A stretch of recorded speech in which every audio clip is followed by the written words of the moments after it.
Bigfoot started with me the same year that Patterson film came out up in Bluff Creek. You guys recall that? Well, my old man was working up there at the time. He was a chaser on the landing. That's the guy that cleans up the logs when they come to the landing. And they just had went into this new landing, and there was fresh trees all around the block. You know, fresh trees that we had to pull to the landing to clean up and then send them out with the trucks. Well, when he got there, he was standing there and he heard a noise over on the outer edge of where the trees were that were just fell. And he looked over there, and there was Bigfoot standing there on top of a fallen tree, a fallen fir that had limbs all, up everywhere. And he said he made eye contact with him, and for about 5 seconds, and he couldn't believe what he was looking at. He said he was about 8 to 9 feet tall.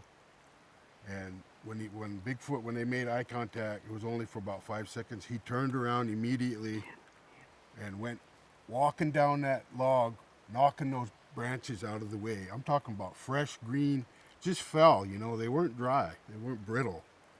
He was knocking them out of the way just like they were nothing. And he went out through the... But mind you, when he told us this story, he just had got off work. He comes home, this is 1967. I was 10 years old. I'll never forget it, because when he sit down with all of us, because back in those days, you sit down as a family and ate, And he goes, what I'm about to tell you guys, don't tell nobody because they're not going to believe you anyway, so just keep it in the house, And then he told me that story. Now, why would my father sit down and tell us a BS story like that, It was pretty fascinating, even at the age of 10, Fast forward 3 years later, me and my brother had just got hurt in the woods, and he wanted to go camping up there at a place called Onion Lake. We ended up camping out there for 35 days. It was one of the greatest times of my life, man. This is 1970. And we were all laying there that night, getting ready to go to bed. Just got dark, and we heard, all of us kids were in different tents, There was probably about 12 of us up there. We were laying there, and we heard the wickedest sound. I mean, I can't even begin to describe how wicked it was. I mean, it was just a loud, wicked, powerful sound. And we're all like, my brother and his wife were in their own tent, and we hollered, what was that, And she's like, you guys just go to sleep now. She knew what it was, And then later on the next day, they talked to us about Bigfoot. And yeah, that was him, man. I mean, there ain't nothing else that could have made that noise. It was just unbelievable.